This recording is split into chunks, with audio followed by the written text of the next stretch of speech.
happened. For the first time, my post-meal blood glucose level actually went down. Now, my average glucose level at that time when I got out of the hospital was still in the 400s. But of course, 400 is still a lot better than 1300. And for them to try to get it below 200, they were going to go to the 5th insulin shot, but I didn't want to go to 5 shots. And so I called my doctor and I said, yeah, doc, you're not going to believe this, but my blood glucose level actually came down 75 points post-meal compared with my previous readings. And he said, well, Dwayne, that's an anomaly. Until we give you more medication, there's nothing that you can do that's going to lower your blood glucose level. I said, then why am I following your program? Well, Dwayne, that's going to prevent you from having another attack. And I said, oh, okay. So after I talked to him, my mother asked me, what did the doctor say? Well, I didn't want to tell my mother that the doctor disagreed with her, because then I'm caught in the middle. So I didn't say anything. I decided I'm going to keep eating these Brussels sprouts until my blood glucose level goes back up. Number one, it'll shut up my mother. And number two, I'll have something to tell the doctor.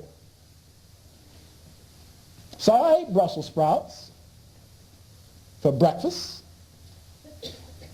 for lunch, for dinner,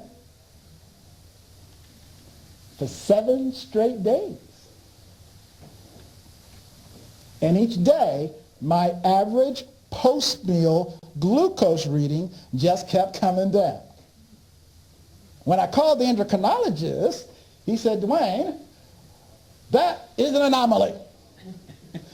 And I said, but I've now got 7 days of data. He said, Dwayne, well, that's only 21 data points. I said, no. I tested my blood sugar 8 times a day. So I had 56 data points. And you're going to tell me all 56 data points are an anomaly? He goes, well, wait a minute, Dwayne, who authorized you to deviate from the program? And I said, my mother did.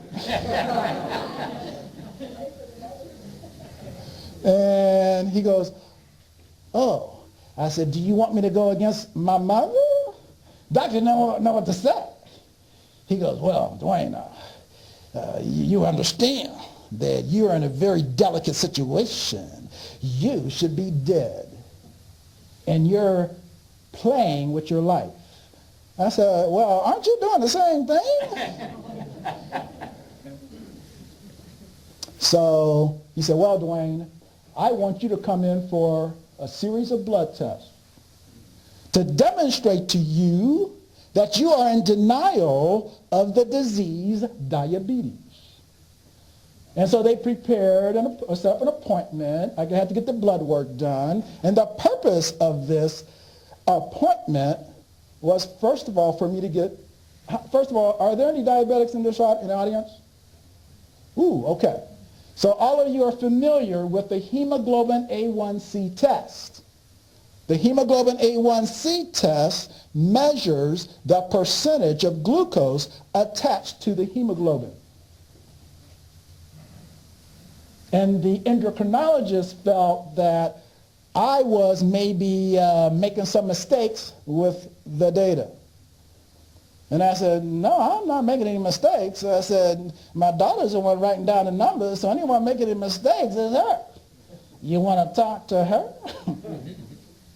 And this is a beautiful thing because, see, I could just blame other people, and the doctor couldn't really attack me. I said, yeah, you want to talk to my mother? You want to talk to my daughter? Yeah, because these are some strong women, let me tell you.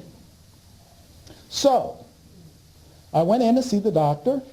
It was probably about 3 weeks later. And by this time, my average glucose level was, let's see, 4th week. I think it was by the 4th week, my average glucose level was 97.5. Yeah. Now understand, I was still taking insulin now, 4 shots a day. And the doctor came in. I was in the room with the physician assistant. He said, Dwayne, I want you to take a look at this report. I want you to understand that you are in denial of a disease that almost killed you and should have killed you. And that however you, your daughter, or whoever is collecting the data, they're doing something wrong. Because the hemoglobin A1C test, you can't fake it. Now, anybody here that's a diabetic knows you can fake the fasting blood glucose test, just starve yourself for 12 hours. That's what the doctor thought I was doing. So anyhow, the doctor walks in with the report, or I'm sorry, he walks in, looks at the physician assistant, go get me Mr. McCullough's report so we can get this over with. And so the physician assistant leaves, comes back in with the report, gives it to the doctor, and this is when you find out how doctors really operate. They don't look at your blood work until the moment you show up. So he looks at the report. Yeah, Dwayne, take a look at that number. Well, that can't be right. I said, well, what's wrong? He goes, the hemoglobin A1C it's wrong. It's impossible. It can't be.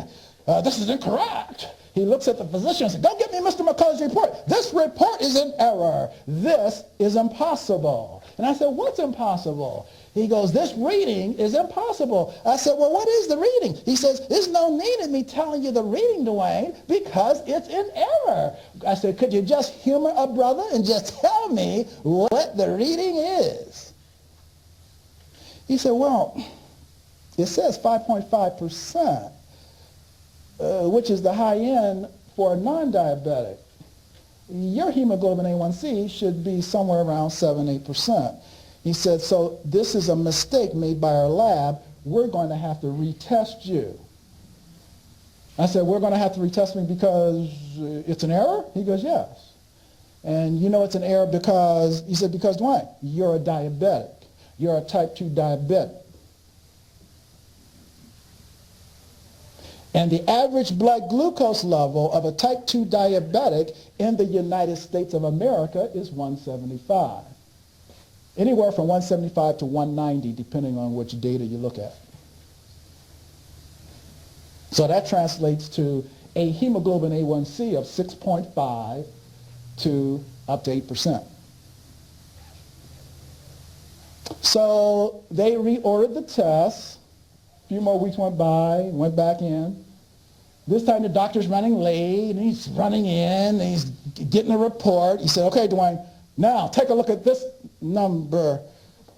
This is ridiculous. This is ridiculous. I said, what's ridiculous? He goes, well, your hemoglobin A1C it's 4.5%. That's better than mine. I'm not a diabetic. It's better than mine. This is not possible.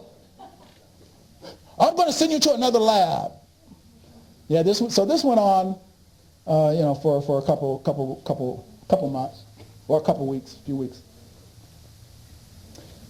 And at that time,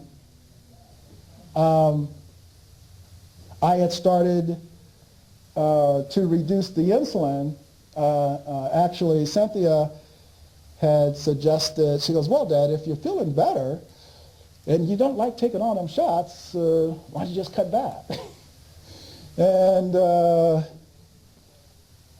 I didn't want to do that because I was a little nervous, because I still felt the doctors know what they're doing, and I don't want to be messing around with them drugs, and she kept pushing. I'm going, no, I don't think so.